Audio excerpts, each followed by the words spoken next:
You have cancer. 3 words that change a life forever. We would like to offer another 3 words. Be an overcomer. Welcome to the 1% Podcast, where our conversations with other cancer warriors, survivors, and caregivers allows us to give you that extra boost you need to face your challenge head on, live life from a new perspective, and forge a path that keeps you moving free and clear.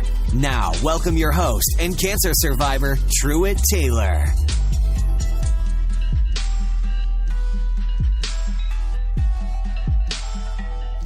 Welcome to today's episode of the 1% Podcast, the show where we interview young adults who are battling or surviving an unexpected cancer diagnosis.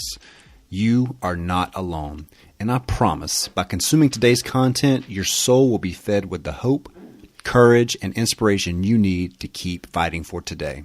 I'm excited to be on your journey with you today. If you haven't done so already, be sure to head over to 1percentpodcast.com to sign up for our email list to see the latest news and updates for all our guests on the show. You can also check us out on Instagram, Facebook, and Twitter at 1% Podcast. If you want to join in on some of our discussions, please join our Facebook group, the 1% Podcast. To contact me directly for content, questions, or booking events, you can email me at info@1percentpodcast.com. Welcome to episode 26 of the 1% Podcast. Super excited to be with you guys today. It is a cold day here in Atlanta. I don't know what's going on. I guess it's finally decided to be winter around here, but it's cold for Atlanta. It's like 40 degrees. But got some great information to share with you guys today. And I actually got a message earlier from a guy who I'd met at the colorectal conference in Houston, Texas.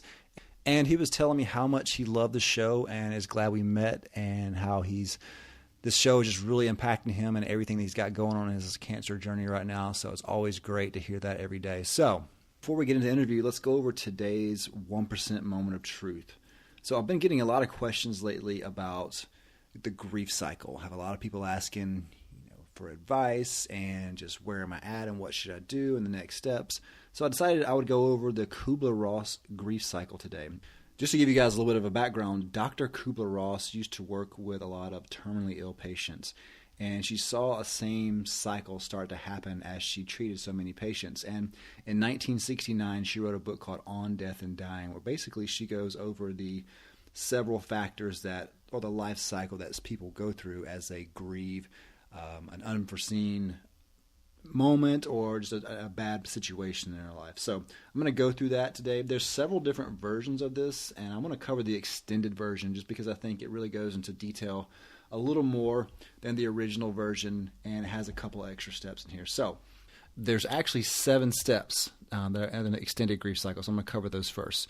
So as I go through each one, I'm going to read basically what the step is, and then I'm going to tell you how to help people get through that step as well too. So first stage is the shock stage, and it's basically a classic shock stage where the news comes out of nowhere. You may feel frozen. You may have little time to tell what's really going on. Your fight or flight is kind of kicking in. Whenever someone typically goes through the shock stage, the best thing you can do, honestly, is sit there and just be supportive. They're in shock. There's nothing you can say to dramatically change the outcome or anything along those lines. You just need to be supportive in that stage. Stage number 2 is the denial stage. After the shock has worn off, you can pretend the news hasn't been given. Typically, carry on with life like nothing's happened. To get someone out of this stage, you really want to deliberately provoke them to accept whatever's happened. Sometimes you can provoke them to anger, and when you show anger yourself, like, hey, you really need to pay attention to what's going on. We've got to make a change, or we've got to plan for something a little bit different. As they're in the denial stage, you almost have to force the person out of that stage, or just force them to recognize what's going on. Stage number 3 is the anger stage. So sudden swings of emotions, maybe bottled up feelings from previous stages, are all expelled all at once with one huge outpouring of grief. If you're in their way, you're going to get blamed, but the person's often asking questions like, why me and why not you? The best thing to do in this given situation is to give the person their space. Allow them to get all the frustration out. Maybe create a channel for them to express their anger, like hitting a punching bag, working out, or even just yelling into a pillow. Just whatever they have to do to really get through the anger stage. Stage number 4 is the bargaining stage. And this is where you kind of see depression starting to creep in a little bit. So after the anger stage, the next stage is desperate rounds of bargaining, maybe seeking a way to avoid having bad things happen. Bargaining is a vain expression of hope that bad news is reversible. In this part of the cycle, self-worth gets highlighted a lot. So you start to see people offering things like working for a less amount of money, or saying things like, God, if you change this, I promise I'll never, whatever that situation is. The best way to help someone cope through this part of the cycle is never, ever give them false hope. Be honest, be realistic. Say, for example, if someone loses their job, a really great job they had, and they start applying for jobs that are way below them, you need to speak life into them and tell them that they're worth taking better jobs or better opportunities, not just taking whatever comes along. Or if someone is going through an illness or something along those lines, that bargaining with God or trying to work your way out of a bad situation is just not realistic at all. Stage number 5 is the depression stage. Inevitability sets in, and the person reluctantly accepts that whatever they want to happen is just not going to happen. People begin to turn inwards and turn away from others during this situation. In this phase, they begin to blame themselves instead of others. One of the first things you can do to help someone who is going through the depression stage is just to be with them. You don't necessarily have to say anything. Acceptance goes a long way. I've said time and time again, it just takes one person to really make a difference. But people who are depressed feel alone. They will appreciate the company. Another thing you can do is keep them moving. It's easy to stay stuck, so keep them moving at a steady stream of support, such as listening to a podcast or just reading books or showing them that there's light at the end of the tunnel and encouraging them to keep pushing towards something, a goal or something along those lines. This is also where you can help incorporate coaching, counseling in the situation as well, because it truly, truly helps. All right, so stage 6. Stage 6 is the testing stage, and it's not in the original Kubler-Ross method, but it's definitely useful, and it makes everything easier to understand and facilitate change. When the person is in a depressive state and they begin to realize that they cannot stay in the same deep, dark hole, they start looking for realistic things they can do. They take on experiments to see if things will help them in the situation, and it begins to work. And so they slowly realize that they're going to get out of this depression. Whenever you see a person going through this portion of this stage of the grief cycle, the best thing you can do is to help them try solutions and support ideas they may have. Hand them over as much control as possible, because it's where the momentum starts and it leads to stability. All right, the very last stage of the grief cycle is the acceptance stage. So this is where a person is kind of slowly going back to stability. The person is ready and they're actively moving on with their lives regardless of the bad news. Acceptance is typically visual, by the person taking ownership for both themselves and their actions. They start to do things and take notes of the results. They will actually appear more happy and more content. Whenever someone's going through the acceptance stage, help the person establish themselves permanently in this position. Fix them on ensuring that there is no way to go back, and congratulate them on the change. If you found this information useful, be sure to take a screenshot of the podcast, tag me on it on Facebook, Instagram, Twitter, or you can email me as well. I'd love to hear your feedback. All right, you guys ready for Miss Tabitha Kavanaugh? Tabitha and I have been friends for several months now. She and I connected through a mutual friend who let me know Tabitha's story. And the first time I spoke to Tabitha, we were just instantly friends. We connected on so many different levels. She's been super helpful in a lot of things that I've pursued, and she's just a great advocate all around for colon cancer. So, without further ado, welcome Miss Tabitha Kavanaugh to the podcast. Hey, Tabitha, welcome to the show. How are you doing today? Hey, Truett. I'm doing wonderful today. Thank you so much for having me. Awesome. I'm excited to have you on the show. Why don't you start off by telling our listeners a little bit about yourself? Sure, I would love to. Well, my name is Tabitha Kavanaugh. I am in Pittsburgh, Pennsylvania, and I am a survivor. I was diagnosed when I was 31 with stage 3C colon cancer, and I have since gone on to become a recruiter in the IT and gaming industries. Awesome. Why do you feel like it's important for you to be able to share your story with all of our listeners today? Well, I think that that's a two-part answer. The first reason is because I think sharing our stories, our unique stories, is so important. I think everyone has a story to share, and I think when you share it, you are giving something to other people, and they can take what they need from that story at that time. And also sharing my story is very therapeutic. I think that storytelling is a big part of the healing process. And so I just want to continue sharing my story to give back and support others in the cancer community. And also just to, remind myself of what I went through, the fight that, that I went through, and just coming out on the other side stronger. So it's a nice reminder for me too. I couldn't agree more. And thank you for taking the time and having the courage to be able to share your story, because I've heard it several times already now. And I think it's absolutely amazing. I'm so excited for all the healing and help that you're going to give all of our listeners today. Well, thank you. I feel blessed to have crossed paths with you, and I'm sure you're sick of hearing my story, but I'm really, really excited for the new people to hear my story, and hopefully we can connect afterwards. So tell us about your life prior to your cancer diagnosis. So my life before my cancer diagnosis, I was very active. I really didn't get sick all that often. So being diagnosed with cancer was a little bit of a shock, to say the least. But it comes down to my family history and some genetics. So it wasn't really anything that I could control.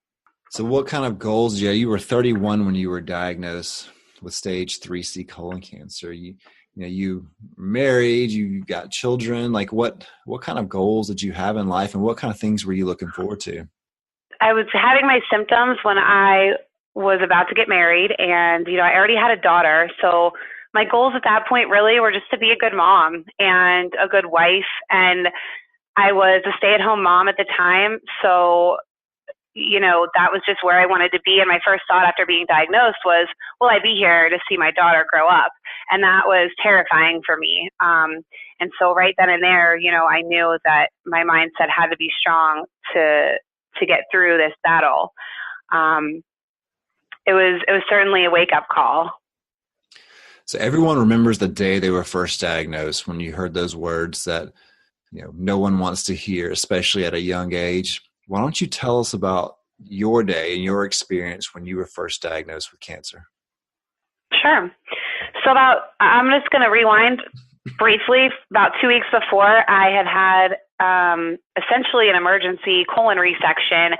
And it took all of 2 weeks for me to hear back from my doctor. But because I had surgery far away from my house, he had called me. So I was able to, I didn't have to wait. I didn't have to drive in. I just had to hear those words. And when he came back and said that it was colon cancer, I just remember, I think I was like looking down, from above, just feeling this like dizzy feeling. I was at the pediatrician with my daughter, and I was still recovering from surgery. So it was a lot to take in. And I remember I remember asking him what stage it was. And when he said 3C, I just kind of laughed, and I was like, oh, that doesn't sound very good, does it? And it's funny how your perception changes, once you have a chance to kind of process everything. So I will certainly never forget that day, January 17th of 2017.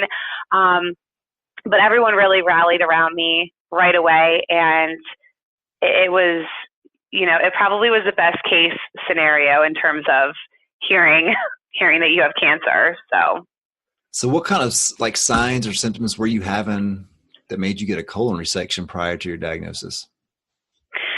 So when I was pregnant with my daughter in 2014, I was started to have symptoms. When I would go to the bathroom, there would be some blood, and I thought it maybe was related to pregnancy. And I bring that up because I know so many women who are diagnosed with some type of a cancer when they're pregnant.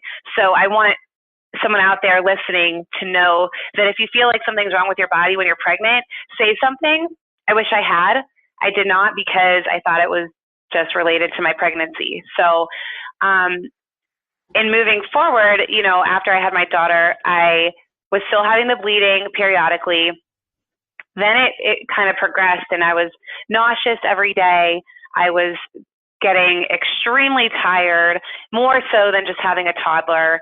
And then one of the last symptoms I remember before everything was dizziness also. And so when I went to my doctor over and over again, he is not looking at me as a 31-year-old, as a 30-year-old, thinking, oh, she probably has colon cancer. So he was giving me pills for my nausea. I had a blood test that came back clear, so no red flags for him there. And, at the end of the day, I was never suggested to get a colonoscopy. And I didn't think of that because I just, I was leaning on my doctor and I just wasn't getting the answers I needed. So I had rushed myself to the ER about a week before my wedding. And then 3 days before my wedding, I was having a colonoscopy where the biopsy actually came back benign. And I tell all of this because I didn't think I had cancer. And when I scheduled the procedure with my doctor at the Cleveland Clinic, the plan was to go in and start to remove this polyp that had gone all the way around the inside of my colon. And we were going to do this in multiple steps. And long story short, after that, he went in, figured out that that was not what needed to happen. It was actually a tumor. It was very suspicious to him. So that's when we did the colon resection. And, found out 2 weeks later that it really was cancer. So you mentioned earlier that your first thought was about your daughter, right? You weren't going to be around to take care of your daughter. What kind of emotions and feelings were you having, after hearing those words? Like, your first thought's your daughter, but what were you thinking about yourself?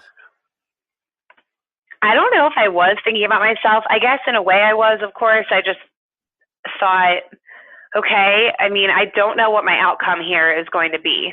So there has to be some good that comes from this.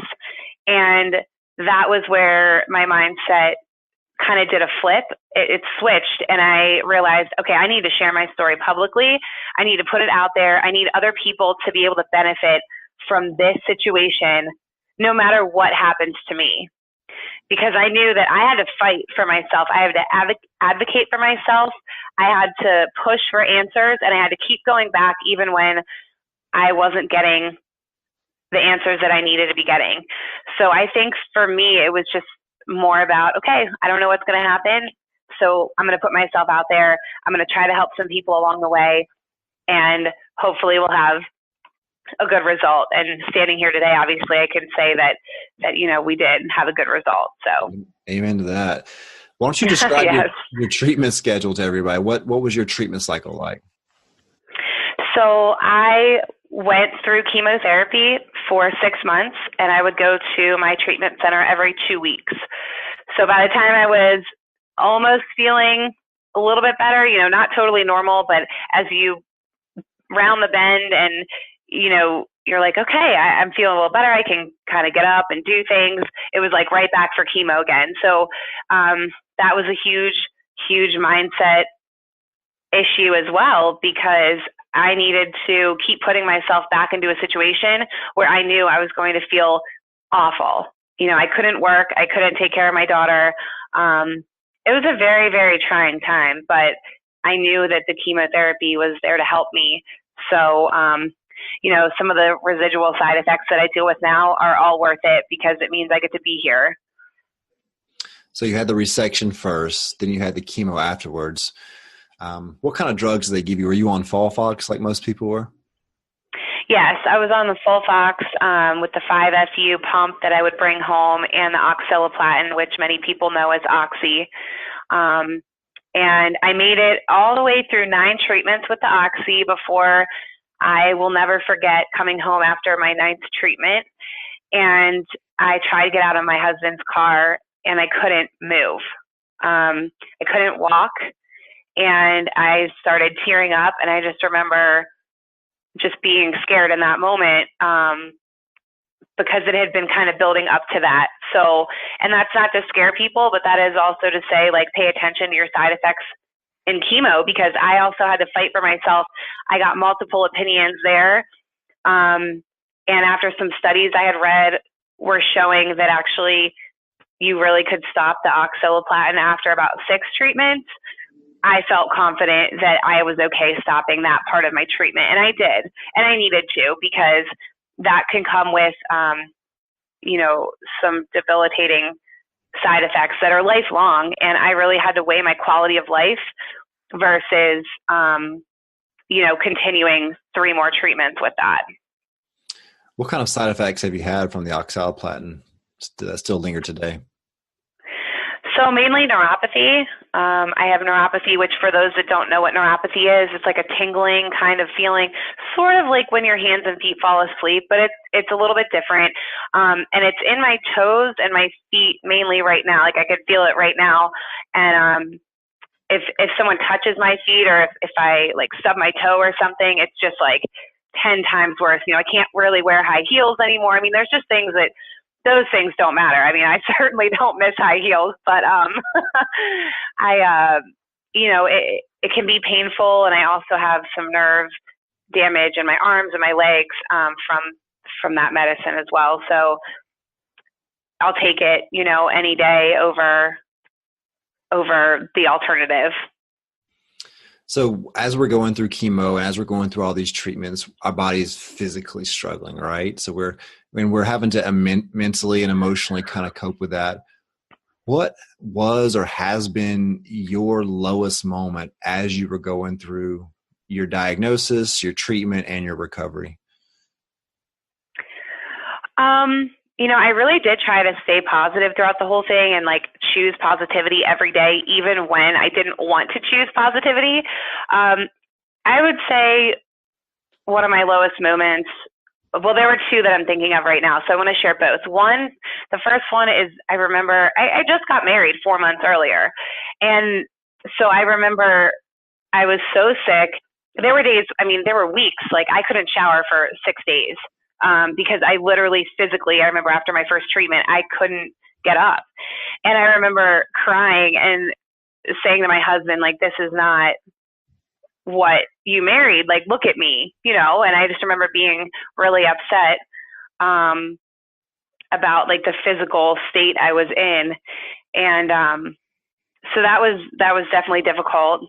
And he just told me that I was beautiful, and it really like lifted my spirits knowing that he was really there for me through sickness and in health. And then the other low moment was when my oncologist unfortunately passed away about 2 months into my treatment.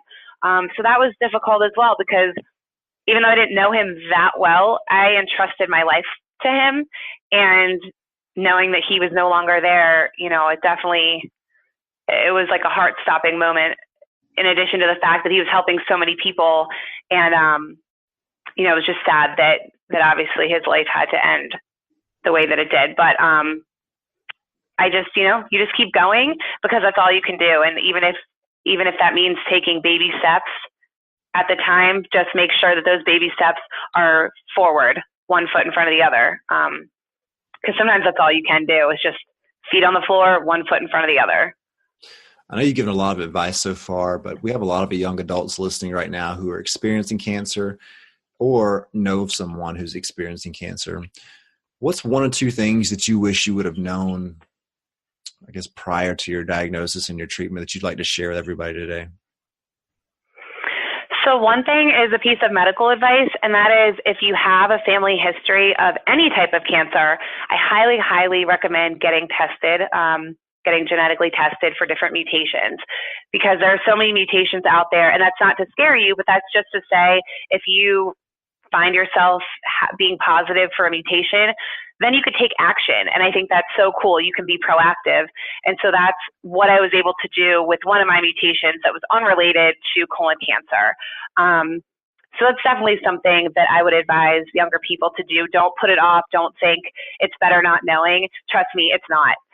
And then, I would just recommend that people get involved with a support group, or if a support group is too much for you, that's okay. Find one person that you can connect with that understands what you're going through. Because there is a bond between people in the cancer community, whether you're a caregiver, a patient, a survivor.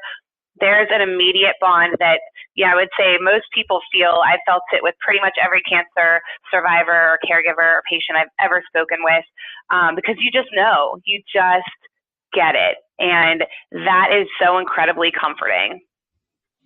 I couldn't agree more. Just being around other people who have experienced what you've done or what you've had to go through.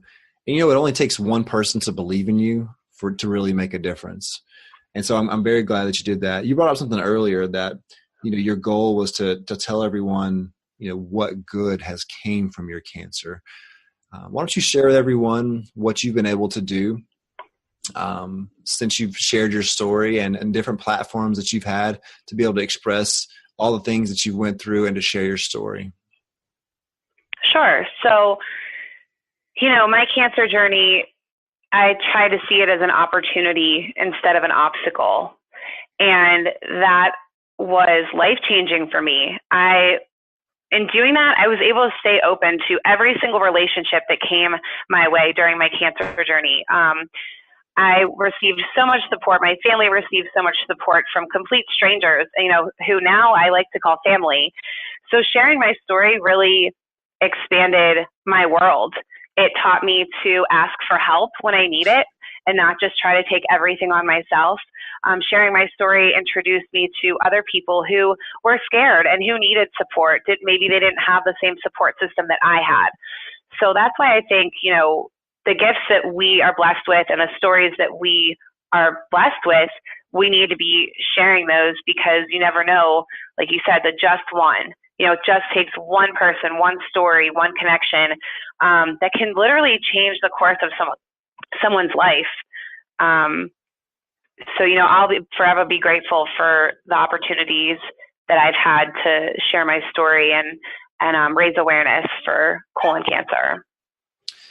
If you've got one piece of parting advice for someone that's sitting in the chemo chair today that really you feel like what they would benefit from, what would it be? So one thing I want to share with someone sitting in the chemo chair right now, today, is my favorite Bible verse. And this is applicable to anyone, religious or not. And it came to me when I was going through my battle. And it's Ezra 10:4. It is, arise for it is your task, and we are with you. Be strong and do it. And that got me through everything, because it reminded me to rise up, because it is my responsibility. No one else is going to do it for me. But remember that there's community around you and you're not alone. And just to be strong, find your grit, dig deep, find that, and you've got it. This is not the end, and don't ever view it like it is the end, because there is so much that you can still do through this. And the other piece of advice would be to breathe. Someone gave me that advice when I was going through my cancer battle, and I remember thinking, really? Like, breathe? And I am not kidding you. It is the one piece of advice I give to every single patient, survivor, and caregiver that I've spoken with. I tell them, close your eyes, take a deep breath, and do that about 3 more times. And I am telling you, the calming feeling that I would get from doing that really just made me feel like I could face that next thing. That's such a beautiful reminder. And I think that transposes into so many different things in our life, whether it's our job stress or worrying about people, or if you're sitting right now in the chemo chair and you're stressed out because you don't know, how it's going to go for you. You don't know what the outcome's going to be, or, am I going to experience these certain side effects today, or are people going to worry about me? Whatever you've got going on, stop right now, take 3 deep breaths, really deep, let them out, and then just see how you feel afterwards. And just, going back to your Bible verse that you mentioned about just standing up and fighting for something. I think that's so beautiful. And I love hearing your story. I love every time we get a chance to connect and talk. You have the type of energy that really radiates through people. And that's why I wanted you to be a guest on the show today. And your story has helped thousands of people, and it will continue to help thousands more that listen to the show. So thank you for being a guest on the show. How can our listeners connect with you? So the best way to connect with me right now is probably on my LinkedIn page at Tabitha Kavanaugh. That's CAVANAGH. I'm really active there, and I would love to hear from people, and then we can connect elsewhere after that. Awesome. Well, Tabitha, thank you for being a guest on the show today. Again, I appreciate everything that you do and have done, and I continue to look forward to you, and we'll connect with you really soon, okay? All right, Truett, thank you so much. I really appreciate the opportunity. We appreciate you spending time with us on today's episode and encourage you to continue the conversation to help you keep pushing forward. For more resources based on today's episode, as well as ways to recommend a guest and connect to Truett personally, head over to 1%podcast.com. Be sure to join us next time for more stories of inspiration right here with Truett Taylor on the 1% Podcast.